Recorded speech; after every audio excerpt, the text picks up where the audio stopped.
안녕하세요. 고등학생 연년생 아이 둘 키우고 있는 40대 중반 여자입니다. 다른 대부분의 사람들이 그렇겠지만 시어머니하고는 좋은 기억이 하나도 없어요. 그냥 아들 귀한 줄만 알고 아들이 최고라고 여기시는 그런 분이시지요. 제가 시어머니 딸 자식으로 아들들한테 치여가며 산 것도 아닌데 며느리가 시어머니 아들 귀하게 여기는 게 무슨 상관인가 싶으신 분들도 계시겠지만 문제는 저희 아이들이 둘 다 딸이라는 데 있었습니다. 요즘 세상에 아들, 딸 그게 중요한가 싶었는데 저희 시어머니한테는 그게 아니었거든요. 심지어 남편 아래로 도련님이 한 명 있는데 도련님네는 외동이긴 하지만 아들이 하나 있는데 그게 저희한테는 더더욱 문제였어요. 그 때문에 본의 아니게 잘못한 거 하나 없이 딸 낳은 죄인으로 살아야 했지요. 애를 저 혼자 낳는 것도 아닌데 무조건 이게 제가 잘못했다고 하고 있으니 그게 더 어이가 없었습니다. 그래도 워낙 아들 귀하다 하는 분이시다 보니 남편한테만큼은 잘해주셨어요. 손녀딸들보다 아들이 더 먼저였던 게 문제였지만요. 아무리 그래도 손녀딸들 애교 부리는 거 보면 이쁠 법도 한데 주머니에 사탕이라도 하나 있으면 손녀딸들이 아니라 늘 남편을 먼저 챙겨주는 시기였죠. 비단 간식뿐만이 아니라 시부모님과 저희 가족들 이렇게만 모여서 뭐 먹을 때도 그랬습니다. 마지막 남은 고기 한 점은 항상 장남인 남편 몫이었죠. 그나마 도련님네 없이 만나면 그래도 괜찮았는데 도련님네 있으면 시어머니가 챙기는 순위가 또 달라졌어요. 시조카가 제일 우선으로 보였고 그 다음이 아들 손주 낳아온 도련님. 그리고 그 다음이 저희 남편이었습니다. 굳이 따지는 것도 우습지만 저희 남편 다음으로는 저희 동서를 더 챙기셨죠. 그 다음이 아마 저희 딸들이었을 테고 마지막이 딸 낳은 며느리인 저였어요. 애들한테 엄마가 차별당하고 사는 모습을 보여주는 것도 참 싫었지만 같은 손주들인데 시조카만 예뻐하고 우리 아이들은 안중에도 없는 시어머니를 보는 것도 고역이었습니다. 애들도 애들 나름대로 그게 얼마나 상처가 되었을까 생각하면 제 마음이 다 아팠고요. 그래서 이왕이면 꼭 시댁 식구들을 만나는 자리를 가져야 한다면 도련님네 없이 저희들끼리만 보고 싶었는데 남편은 그놈의 장남 노릇은 꼭 해야겠다고 가족 간의 화합이 제일 중요하다며 늘 자리에 도련님네를 부르는 시기였어요. 애들이 사춘기 지나고부터는 할머니랑 같이 있기 싫다고 가족 모임이 있으면 어떻게든 뺄 생각밖에 안 했는데 그럴 때면 남편이 그런 게 어디 있냐며 애들을 강제로 모임에 데려가고는 했죠. 말만 그렇게 하지 사실은 할머니가 니들을 얼마나 이뻐하시는 줄 아느냐 하는데 애들이 얼마나 와닿는 게 없으면 그렇게 행동을 했겠나요. 그나마 나중엔 공부 때문에 학원을 보내놓기 시작하니 학원 때문에라도 억지로 시댁에 끌고 가는 일은 사라졌네요. 3년 전부터 아버님 건강 상태가 안 좋아지기 시작했어요. 작년부터는 병원 신세를 지셨죠. 그럴 때마다 시어머니는 공공연히 말했어요. 아버님 돌아가시고 돈 나오면 그 돈으로 우리 손자 공부도 시켜주고 유학도 보내줘야겠다고요. 이제는 저도 시어머니가 우리 애들한테는 관심도 없다는 사실이 너무 익숙했다 보니 기분 상할 일도 아니었습니다. 솔직히 기대도 안 했고요. 애들이나마 할머니가 그런 소리 할 때 같은 자리에 없었던 게 천만 다행이지 싶었을 뿐이었죠. 애들도 할머니가 시조카를 자기들보다 훨씬 더 아끼는 거 이미 잘 알지만 유학이 애들 앞에서 사탕 하나 더 주는 정도가 아니니까 말이에요. 이미 대놓고 시조카 유학 보내주겠다 선언을 하셨으니 그냥 그러시려나 보다 하고 덤덤하게 받아들이고 있었는데 그렇게 2달 전 아버님이 결국 돌아가시게 되었고 그로 인해 저희 집에 풍파가 일어나게 되었습니다. 남편이 시어머니를 집에 모셔오겠다고 대놓고 선언을 해버렸거든요. 그게 무슨 소리냐 했더니 시어머니 뜻이 그러하시답니다. 아버님 돌아가시고 혼자 지내기 적적하니 자식들 집에 들어와 사시겠다고요.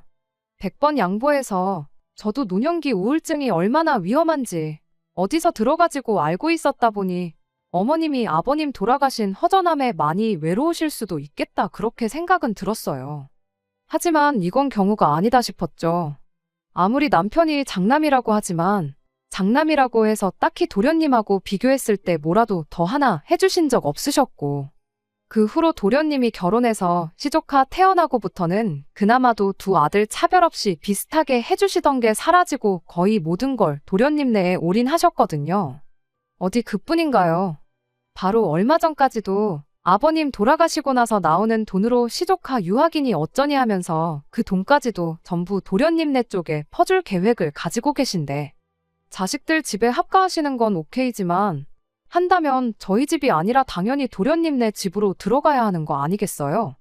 이런 것까지 따지자니 좀 그렇지만 저희 집은 애도 둘이라 빈방도 없는데 도련님네는 외동이라 빈방도 하나 있고, 진짜로 시어머니가 유학까지 보내주시게 된다면 그땐 추가적으로 방이 하나 더 생기는 거잖아요. 남편도 시어머니가 도련님네 더 챙기는 거 알고 있으면 딱 부러지게 그렇게 말을 했어야지. 그놈의 장남자리가 밥 먹여주는 것도 아니고 장남 노릇을 해야겠다고 꼭 시어머니를 저희 집에 모셔오겠다니 정말 어이가 없었습니다. 애들도 대번에 싫다고 정색을 했어요. 할머니랑 하루 시간 보내는 것도 싫은데 한 집에 같이 살아야 한다니 더 싫다는 식으로요. 그랬더니 남편이 애들한테는 이러는 겁니다. 이참에 할머니랑 같이 살면서 친해지면 되는 거 아니냐고요. 애들이 불편한 기색을 숨기지 않으니 남편이 거기다 대고 할머니가 니네 사촌동생 유학 보내주기로 한 건 알고 있냐. 니들도 할머니랑 한 집에 살면서 이쁨 받고 그러면 유학도 보내주고 그러실 거다 하고 한마디 하는 거 아니겠어요? 애들이 그 말 듣고 대번에 정말 너무한다고 하고 방문 닫고 들어갔어요. 남편은 그걸 보더니 저한테 애들을 어떻게 가르쳤길래 저러냐고. 네가 평소에 시어머니 알기를 우습게 아니까 애들이 따라서 저러는 거 아니냐는 거예요. 제가 애들하고 할머니 사이를 이간질이라도 했다는 거냐 따지니 잘해서 이쁨 받으면 유학까지 보내준다는 말에 반응이 어떻게 저럴 수가 있냐고 속도 없는 소리를 하더라고요. 그나마 시어머니가 애들 앞에서만큼은 유학 이야기 안 꺼낸 게 참 다행이라고 생각했는데, 당신은 애아빠라는 인간이 그 정도 생각도 못하냐. 애들 입장에서 얼마나 박탈감 느끼는 일이겠냐. 그리고 어머님네가 무슨 재벌집도 아니고 잘 보이기만 한다고 해서 우리 애들까지 둘 다 유학 보내줄 여력이 있기는 하냐고. 아마 애들도 그건 알고 있을 거다 하고 얼토당토하는 소리 좀 하지 말라고 했어요. 그런데 그렇게 말하다 보니 자연스럽게 머릿속에서 이게 무슨 상황인지 대충 정리가 되기 시작하는 거예요. 사실 복잡하게 생각할 것도 없이 쉬운 문제였으니까요. 저희 시어머니 연립주택에 방 2칸짜리 집 얻어서 전세로 살고 계시거든요. 아버님이 숨겨놓은 재산이 있는 것도 아닐 테고 보아하니 아버님 돌아가시고 받는 보험금을 당신 노후자금으로 쓰는 게 아니고 그 돈으로 시조카 유학을 보내주겠다는 게 아닐까 싶고, 그렇게 되면 당연히 노후자금 쓸 돈이 없으니 전세금 빼가지고 그 돈으로 장남 집에 들어와 살려는 계획이구나 하는 생각이 들었어요. 퍼즐이 하나로 맞춰지듯 모든 게 딱딱 들어맞는 상황이었죠. 그 와중에 왜 도련님 집을 두고 굳이 우리 집으로 오시겠다 하는지는 모르겠지만 이게 아니고선 난데없이 남편이 시어머니를 모시겠다고 하는 게 설명이 되지 않았습니다. 아무튼 저는 그렇겐 죽어도 못한다고 반대를 했어요. 할머니가 불편해서 싫다는 애들도 애들이지만 일단 제가 모시고 살기 싫었거든요. 뭐 좋은 추억이 있다고 모시기까지 하겠어요. 지난 20년 가까운 시간 동안 시어머니가 저를 딱히 좋아라 해준 적도 없었고, 말씀드렸다시피 대를 이어줄 아들 손주가 시동생내서 태어났을 때부턴 아주 사람을 있는 대로 죄인을 만들었는데, 아버님 돌아가신 거 생각하면 참 안 된 일이고 어머님도 마음이 허전하긴 하시겠다 싶지만, 모시는 건 별개의 일이고 또 모신다고 하면 아무리 생각해도 지난 15년 가까운 시간 동안 아들 손주 낳아왔다는 이유로 시부모님한테 뭐라도 하나씩 더 챙겨봤던 시동생네가 모시는 게 당연하다는 생각은 변함이 없었습니다. 그래서 남편한테 다시 정확하게 말했어요. 내가 모시고 살고 싶지가 않다고요. 꼭 어디 가셔야겠으면 동선에 가 있으시라 전해라 그렇게 남편한테 말했더니, 남편이 제 앞에 개거품을 물면서 너부터가 시어머니를 모시기 싫어하니 애들까지 덩달아 할머니를 미워하는 게 맞다면서 뭐가 힘든 일이냐고 저한테 고래고래 소리를 질러대기 시작했습니다. 어머니가 앞으로 살아봐야 얼마나 더 사시겠냐고, 여지껏 자식들을 위해 희생만 하셨으니 이젠 자식들이 효도해야 하는 게 맞는 거 아니냐면서요.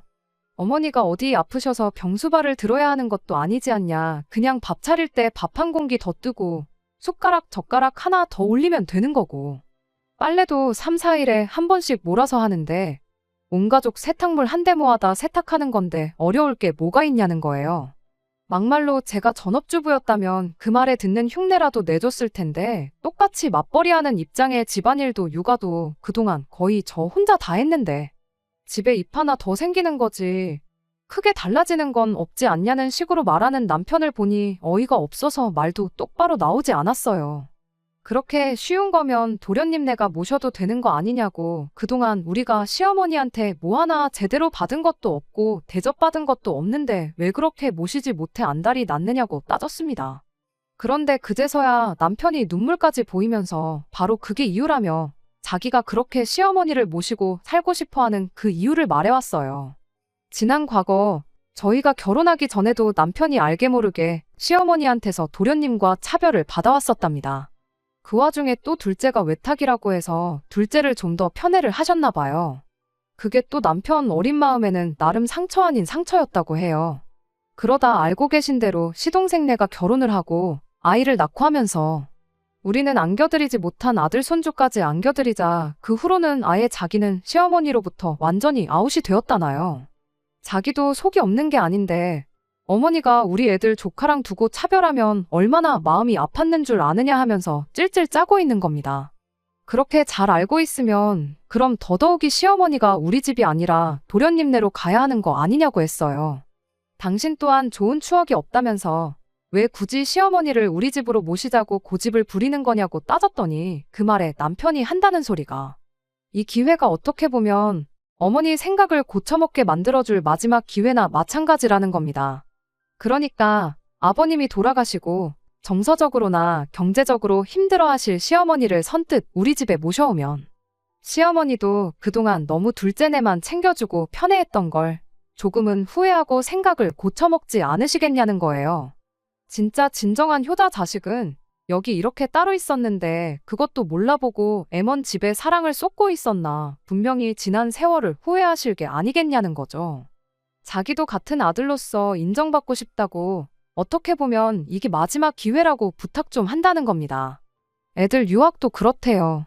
시어머니가 모아놓은 재산이 많은 것도 아니고 이미 보내주기로 한 시조카 유학 보내주고 나면 살고 계신 집 전세금 빼놓고는 개털인 거 알고 있지만 우리 집에 모시고 살게 되면 적어도 그 전세금은 가지고 들어오실 것 아니냐. 그럼 그 돈으로 유학까지는 아니더라도 학비라도 얼마 조금 보태주실 수도 있겠게 물어보겠답니다. 연애할 때는 물론이고 여지껏 아무리 슬픈 영화를 봐도 눈물 한 방울 찔끔 흘리는 걸 보여준 적 없는 남편이 저렇게 서럽게 말을 하고 있으니 얼마나 진심인지 다 느껴졌어요. 그래서 남편한테 한마디 건네줬습니다. 그렇게 어머님을 꼭 모셔야겠으면 모시고 살라고 말이에요. 당신이 그렇게 효심이 깊은지도 몰랐고 도련님 때문에 그렇게 마음에 상처가 있는 줄 몰랐다고요. 어머님 전세금까지 빼서 우리 애들 학비 대줘봐야 한두 학기 내주는 게 전부 아니겠냐고, 뭘 그 돈까지 건들 필요가 뭐가 있느냐 했죠. 애들이 방에서 저희들 이야기를 듣고 있었는지 제 말이 끝나기가 무섭게 뛰쳐나와가지고는 엄마까지 왜 이러냐며 난리법석을 떨기 시작했습니다. 남편은 애들한테 엄마 결정이니 니들도 따라야 하지 않겠냐며 어차피 이제 공부에 전념해야 되니까 둘이 같이 한 방을 써도 문제가 없겠다면서 누구 방을 시어머니한테 양보하겠느냐고 묻더라고요. 애들이 죽어라고 할머니가 가도 그 좋아하는 사촌 동생네 가면 되는 거지 왜 우리 집에 오셔야 하는 거냐고 목청껏 거부 의사를 표현해대는데 제가 애들 조용히 시키고 남편한테 한마디 했어요. 애들 방을 왜 비워주냐고요. 그 말에 애들도 남편도 동시에 조용해져서는 저를 쳐다보더라고요. 남편이 그럼 안방을 비워드리자는 거냐 아니면 어머니 보고 거실에 이부자리 깔아놓고 살라고 하자는 거냐 따져묻길래 남편한테 다시 한마디 했어요. 어머님이 우리 집에 오실 필요가 뭐가 있겠냐고, 당신이 어머님 댁으로 가면 모든 게 깔끔하게 해결되는 거 모르냐고 했죠. 당신 짐 챙기는 거야. 일단 급한 것들만 먼저 가지고 가고 필요한 건 이후에 내가 하나씩 보내줘도 되는 거니까 문제없지만 당장 밥하는 거랑 집안일하는 거 배우려면 시간이 좀 모자라겠다고 오늘 저녁부터 당신이 준비하는 걸로 하라고 했죠. 반찬이야 내가 할 때 좀 넉넉하게 해서 챙겨줄 테니 그런 부분은 걱정 말라고. 여의치 않으면 뭐 동네 마트에만 가도 간단하게 한 끼 해결할 만한 게 잔뜩인데 어려울 거 없겠다고. 요즘 세상이 많이 좋아져서 다행이라고 그렇게 한마디 해줬죠. 제 말이 끝나니까 할머니랑 같이 못 산다고 노래를 부르던 애들도 순식간에 조용해졌어요. 그런데 남편은 지금 무슨 소리를 하고 있는 거냐고. 지금 이게 뭔 소리냐 재차 따져묻더군요. 애들은 단번에 내가 무슨 말 하는지 이해한 것 같은데 애들도 한 번에 이해하는 걸 당신은 어른이 되어서 이해를 못했냐고 타박을 해줬죠. 그리고 다시 처음부터 끝까지 설명을 해줬습니다. 당신이 어머님 모시고 살고 싶다고 하지 않았냐고요. 당신 말 맞다나 어머님이 앞으로 얼마나 더 사실지 모르는데 어머님 댁 가서 효도 하고 싶은 만큼 하라고 했죠. 요즘 보면 기러기 아빠들도 많고 한데 그래도 같은 나라 안에 사는 게 어디냐고. 마음만 먹으면 언제든 만날 수 있는 가까운 거리 사는 게 오히려 다행 아니냐고 했어요. 그랬더니 대번에 남편이 농담 따먹기 하지 말라면서 어머니를 자기 혼자 어떻게 모시냐고 따지더군요. 그래서 곧바로 대답해줬지요. 당신이 뭐가 힘들게 있냐고 먼저 말하지 않았냐고요. 밥 먹을 때 숟가락 젓가락 하나씩만 더 올리면 되고 어차피 세탁도 다 같이 하는 거 집안일 하는데 바뀌는 거 하나 없지 않냐고요. 그 말 틀린 거 하나 없다고 그렇게 쉬운데 당신이라고 못할 게 있겠냐고 했죠. 빨래는 세탁기가 해주고 밥은 밥솥이 해주는데 당신은 손가락 하나만 까딱하면 되는 거 아니냐고요. 설마 설거지를 할 줄 모르는 건 아니지 하고 수세미 들고 세수하는 거랑 똑같다고 보면 된다고 거품으로 그릇에 대충 음식물 찌꺼기 제거했으면 그냥 물로 헹구면 그게 바로 설거지라고 알려줬어요. 그랬더니 남편이 그런 게 아니라 모시고 산다는 말의 뜻을 모르냐고 다시 따지고 들더라고요. 어머님을 우리 집으로 모시고 온다는 소리라고 강조를 하길래 아니 뭐 모시고 사는데 어디가 중요하냐고. 이 집에서 당신만 모시고 싶어 하는 것 같은데 같이 살기 싫은 사람 셋이나 있는 집에 어머님 모시고 와봐야 어머님도 불편하고 우리도 불편하지 않겠냐 했어요. 안 그래도 애들도 이제 고등학생, 이제 수능 준비다 뭐다 한참 중요한 시기인데 애들도 한참 예민해질 텐데 거기에 시어머니까지 있으면 집안에 바람 잘 날이 없겠지 않냐. 그냥 당신 혼자 시댁으로 가는 것만큼 깔끔한 방법이 또 없겠다 했습니다. 당신이 당신 입으로 그러지 않았냐고. 어머님한테 진짜 효자로 인정받고 싶다고. 진짜 효자를 두고 엄한 둘째한테 잘해줬구나. 다시 생각하게 만들어주고 싶다고 하지 않았냐고요. 혼자 된 어머니 모시겠다고 처자식까지 내치는 것만큼 그 진심을 보여줄 방법이 또 있겠냐고 그렇게 되물었죠. 제 말이 끝나고 남편의 반응을 보니 남편은 잔뜩 똥 씹은 얼굴을 하고는 씩씩거리면서 아무 말도 하지 못하고 있었어요. 나는 어머님한테 이제 와서 진짜 며느리로 인정받고 싶은 마음도 없고 혹시나 나보고 대신 시어머니 모셔달라고 꺼낸 이야기였으면 그냥 여기까지만 하고 말라고 마지막으로 한마디 했죠. 남편도 자존심이 있으니 이 상황까지 와서 내가 대신 모셔주는 게 아니면 시어머니를 모실 생각이 없다는 말을 하기가 그랬나 봐요. 당장 월요일 돼서 출근할 때 필요한 것들이랑 차키 챙겨가지고 나가더라고요. 차야 당장 없으면 불편하겠지만 시어머니 모시고 사는 것만 하겠나요? 요즘 렌트카도 얼마나 잘 되어 있는데 급하면 그거 빌려다 타면 되고 맞벌이 중인데 제가 벌이가 없는 것도 아닌지라 여차하면 그냥 중고차라도 한 대 뽑으면 그만이다 싶었네요. 애들도 처음엔 아빠가 저러고 나가니까 조금 당황하는 눈치였는데 막상 또 할머니랑 한 집에 살게 될 수도 있다 생각하니 도저히 그럴 수는 없었는지 차라리 잘 됐다 하더군요. 애들 딴에도 남편이 저러다 말겠지 하고 며칠 지나서 아무 일도 없었던 듯 돌아오려나 싶었나 봐요. 저도 남편이 시댁에서 오래 버티지는 못하겠다 싶었고 애아빠 자존심도 있을 텐데 저러다 집에 돌아오면 더 뭐라고 하지는 않고 그냥 아무 일도 없었던 척 지내야겠다 그렇게 생각했습니다. 자기가 잘못 생각했다, 미안하다느니 시어머니 모시고 살자는 말은 두 번 다시 꺼내지 않겠다 그런 사과조차 받을 생각도 없었어요. 그런데 또 그런 저의 예상이 보기 좋게 빗나가고 말았습니다. 그렇게 짐 싸서 시댁으로 향한 지 정확히 3일 지나서 남편이 집에 돌아오기는 했어요. 그런데 혼자 돌아온 게 아니고 시어머니를 기어이 집에 모시고 왔더라고요. 시어머니가 곧 죽어도 나는 이 집에서 살아야겠다, 배째라 하고 들어놓으면 어쩌나 싶었는데 다행이라고 해야 하나. 우리 집에서 살겠다고 쳐들어온 게 아니라 이기적인 며느리 기강 한번 제대로 잡아주려고 오신 거였죠. 집에 들어오자마자 사람을 잡을 듯한 기세로 고래고래 소리를 지르더니 이내 여기 좀 앉아봐라 하고는 바로 이야기를 시작했어요. 이야기는 뭐 그동안 당신이 얼마나 힘들게 살았는지 하는 지리한 이야기들의 연속이었지요. 큰 소리를 낸 게 그냥 기선제압을 하려고 그랬던 거구나 싶을 만큼 평범한 이야기들 뿐이었어요. 결론만 간략히 말하자면 자식이 부모를 모시는 게 당연한 건데 이런 거 저런 거 계산하는 게 이해가 가지 않는다는 소리였습니다. 혼자 된 게 당신이 아니라 저희 친정어머니였다면 제가 과연 똑같이 행동을 했을 거냐, 남편이 저만 친정으로 보내면 그 기분이 어땠을지는 생각을 안 해본 거냐, 그런 말을 하더라고요. 그래서 제가 대답했어요.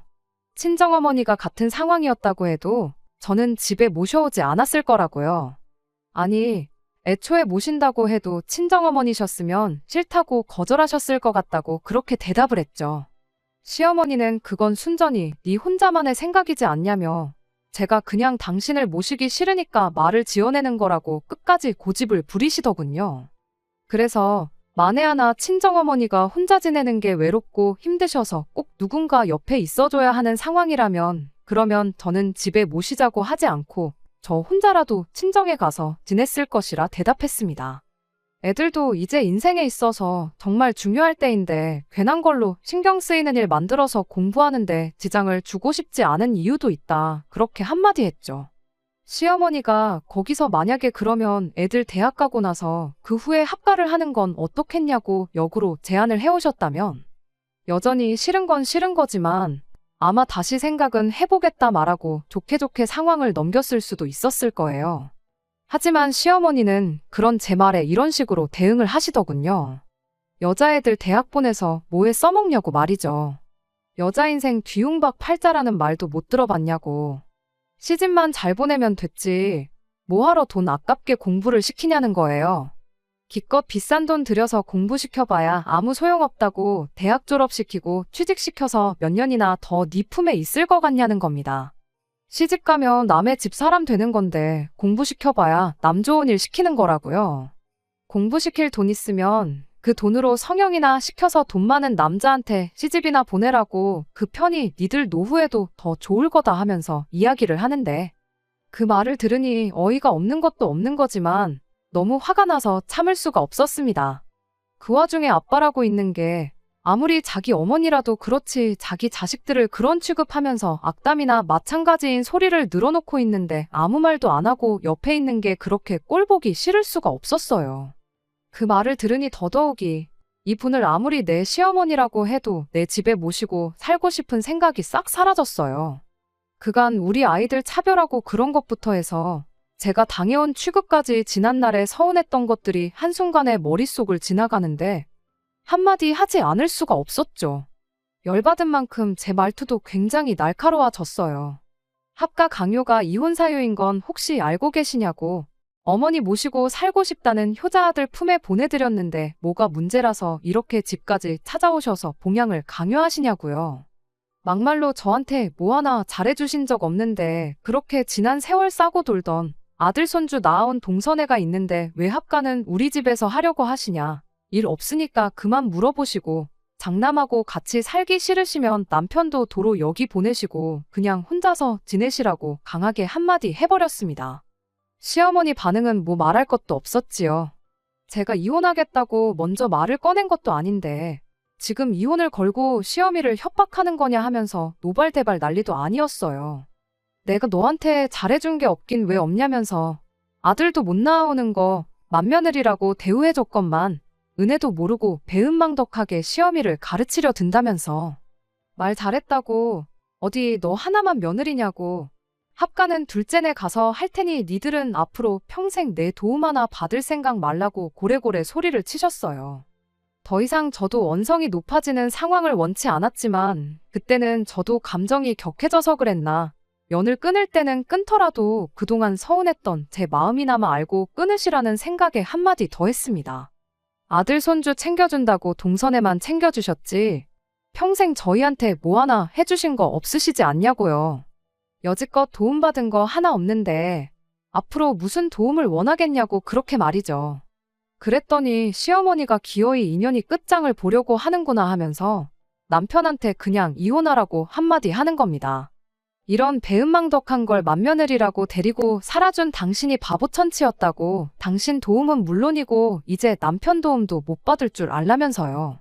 어디 다 늙어서 딸 둘 있는 거 시집 보내고 남편도 없이 혼자서 한번 살아봐야 잠깐인데 시어머니 그냥 모시고 살 거라고 평생을 후회 속에 살아보라나요. 그때 가서 후회한들 이미 늦어버린 거 돌이킬 수 없는 일이라면서 말이죠. 분위기가 격해져가는 가운데 남편이라고 하나 있는 건 노발대발하는 시어머니 앞에 제 편 들어주는 말 한마디 못하고 눈치만 살살 보면서 있는데 참 그 꼴이 말도 아니었어요.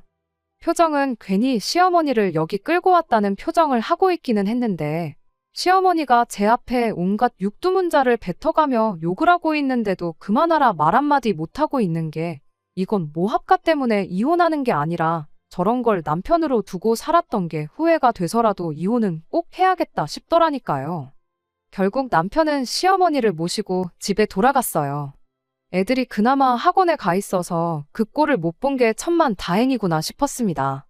학원 다녀온 애들한테 아빠랑 이혼하게 될 수도 있다고 미안하다고 사과했는데 그 상황은 못 봤지만 애들이 저를 위로해주는데 참말로 누가 애고 누가 어른인가 싶을 지경이었어요.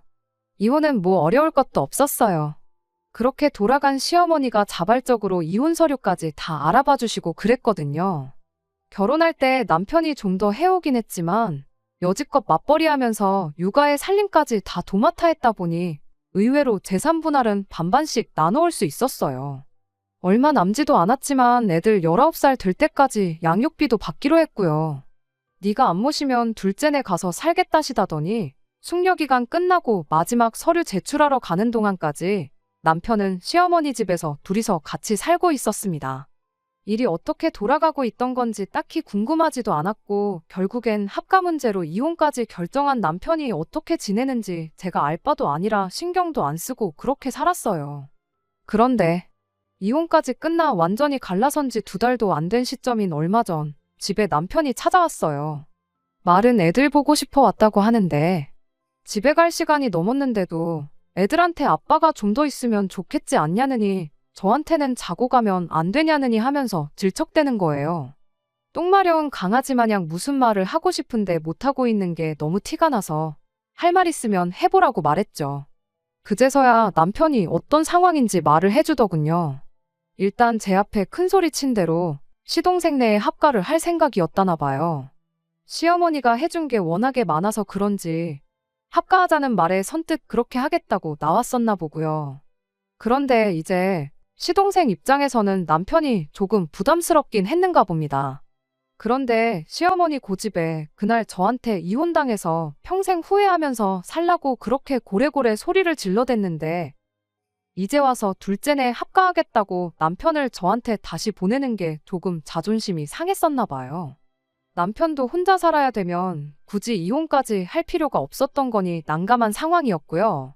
그런데 의외로 동서가 시동생한테 괜찮다고 아주버님하고 같이 살아도 된다고 했다는 거예요. 허락까지 받았는데 왜 이혼하는 동안 따로 지냈던 거냐 물었더니 동서가 그래도 당장 합가하기는 그렇고 시간을 좀 달라고 했답니다. 그때는 그냥 들어와 살면 되는 거 시간까지 필요한 일인가 싶었는데 신세지게 되는 입장이었다 보니까 일단은 하자는 대로 하기로 했었나 봐요. 그런데 알고 보니 동서도 다 계획이 있던 거예요. 혼자 된 시어머니 모시고 사는 것도 버거운데 거기에 이혼당한 아주버님까지 딸려서 온다니 얼마나 싫었겠어요. 그래도 자식 공부시킬 생각에 거절을 못하고 그러라고 억지로 대답했던 거였죠. 왜 과거에 아버님 병중에 시어머니가 했던 말이 있었잖아요. 아버님 돌아가시면 돈 나오는 걸로 아들 손주 유학 보내주겠다는 그 말이요. 거절했다간 아들 유학은 물 건너가는 일이구나 싶어서 일단 두 사람 다 들어와 살라 말하고 시간을 달라고 했던 겁니다. 그리고 시어머니와 남편이 시동생 집에 들어가게 되었을 때 시간을 달라고 했던 말의 의미를 알게 되었던 거죠. 동서가 시조카 데리고 같이 미국으로 가버렸거든요. 유학 자금이야 시어머니가 주기로 했으니까 도련님 기러기 아빠 만들어 놓고 그렇게 한국에 아들만 남겨놓고 보호자 자격으로 아이 데리고 같이 유학길에 올라버린 거죠.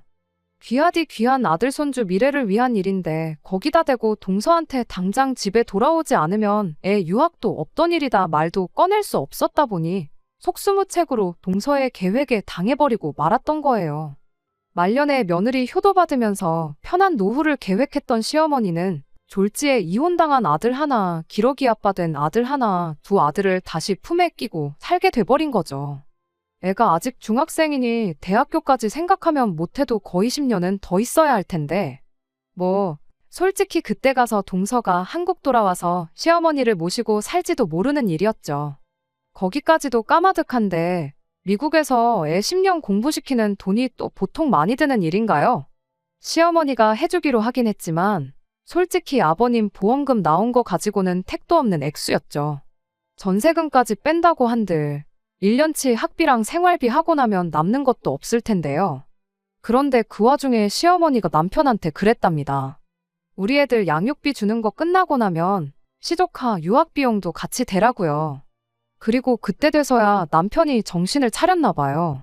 조강지쳐 버리고 자식 새끼 버리고 효자가 되는 길을 택한 게 잘못되었다는 걸 그때가 돼서 깨달은 거죠. 어머니 부양한다고 내 자식 버려두고 동생 자식 유학 비용을 내주게 생겼으니 무슨 생각에 이혼할 때까지 정신 못 차리고 그 길이 옳다고 생각하고 밀고 간 건지 자기도 이제 와서 후회가 된다는 겁니다. 이제 두 번 다시 시어머니 모시고 살자느니 하는 헛소리 안 하겠다고 다시 재결합하면 안 되겠냐고 울고불고 매달리는 거예요. 애들도 보고 있는데 무슨 대답을 해야 할지 정말 머리가 다 아파왔어요. 그래도 일단 아닌 건 아닌 거다 싶어서 자고 가겠다는 남편에게 나중에 다시 이야기하자 한마디 해주고 집으로 돌려보냈습니다. 애들도 이 상황을 다 알게 되었다 보니 다시 재결합하자는 남편의 제안을 애들 앞에서 거절하면 애들도 애들 나름대로 상처가 되지 않을까 싶어서 조심스러웠어요. 그런데 애들이 먼저 말을 해주더라고요. 아빠랑 다시 살아도 그만, 아니어도 그만이라고요. 자기들은 제 행복이 제일 우선이라나요? 그동안 자기들도 할머니한테 딸손 주라고 대놓고 차별당하면서 동시에 아들 못 낳아온 며느리라고 자기 엄마가 할머니한테 당해온 걸 보고 자라왔고 그러는 와중에 남편이 단 한 번도 제 편을 들어줬던 적이 없던 걸 너무나도 잘 알고 있다 보니 거기에 그것도 모자라 할머니 모시고 살겠다는 고집에 이혼까지 선택했는데 다시 합친다고 한들 제 인생이 행복해지지는 않을 것 같다는 거예요. 아빠를 생각하면 합치라고 하는 게 맞지만 엄마 생각하면 그게 아니라고. 적어도 아빠는 아빠 스스로 할머니를 선택한 거 아니냐, 다시 합치겠다는 것도 우리 때문이라기보단 그 와중에 사촌동생, 그러니까 시조카 유학비부터 챙기는 할머니한테 실망해서 다시 돌아오고 싶다는 건데 돈 문제야 그쪽에서 그쪽 사람들끼리 다시 이야기하면 되는 거 아니겠냐. 그것만 아니면 아빠는 그 집에서 행복할 수 있는데 엄마는 혼자 사는 게 더 행복한 거 아니겠냐 하고는 어떤 결정을 해도 자기들은 제 편을 들어줄 테니 부담 갖지 말고 제 마음이 가는 대로 선택하라고 그렇게 한마디 해주대요. 복잡한 제 머릿속을 다른 사람도 아니고 아직도 애들이라고 생각했던 우리 딸들이 정리해줄 줄은 저도 생각 못했어요. 그렇게 한 3일 정도 혼자 생각을 하다가 결국 남편한테 다시 살림을 합칠 생각은 없다고 말했습니다. 남편은 몇 번을 저한테 다시 생각해보면 안 되겠냐. 정말 미안하고 자기 선택을 후회한다며 몇 번을 사과했어요. 그렇게 지금은 그냥 달에 두어 번씩 아이들하고 같이 해서 만나는 정도로 지내고 있습니다. 이야기 들어보니 그래도 시어머니가 밥은 챙겨주신다 하네요. 처음에는 이제 좀 편해지나 했더니 아들을 둘이나 돌려받을 줄은 몰랐다면서 며칠을 알아놓으셨었다는데 그래도 아들을 최고라 여기시는 분인데 당신 자식들 굶는 꼴은 볼 수가 없었는지 아직도 툴툴대시긴 하지만 끼니는 꼭 챙겨주신답니다. 그 또한 자업자득이라 생각해요. 며느리 부려먹으면서 편한 노후를 보내려다가 그 벌을 달게 받은 거 아니겠나요? 남편도 어차피 차려주는 밥 얻어먹을 거면 그 효심에 다 늙은 어머니 고생시키는 것보다야 저한테 얻어먹는 편이 더 나았을 거 아니겠나요? 아이들 시집 가고 나면 남편 없이 혼자 지내게 된 걸 후회하게 될 거라 하셨는데 지금 당장만 두고 보면 그 어느 때보다 좋을 수가 없네요. 아마 그럴 일은 없겠지만 나중에 가서 남편과 다시 재결합을 할 수도 있는 거고 제 인생에 혹시나 새로운 인연이 찾아올 수도 있는 거고 아니면 혼자 지내더라도 후회 없이 행복한 노후를 즐기고 있을 수도 있는 거 아니겠나요? 앞일이 어떻게 될지는 모르지만 자업자득이라는 말이 괜히 있는 게 아니라는 걸 깨달은 지금 적어도 후회 없는 삶을 살기 위해 하루하루 최선을 다해서 살아볼 생각입니다. 끝까지 들어주셔서 감사합니다. 오늘의 사연은 여기까지입니다. 구독과 좋아요, 알람 설정 부탁드리고 더 좋은 사연으로 다시 찾아뵙겠습니다. 감사합니다.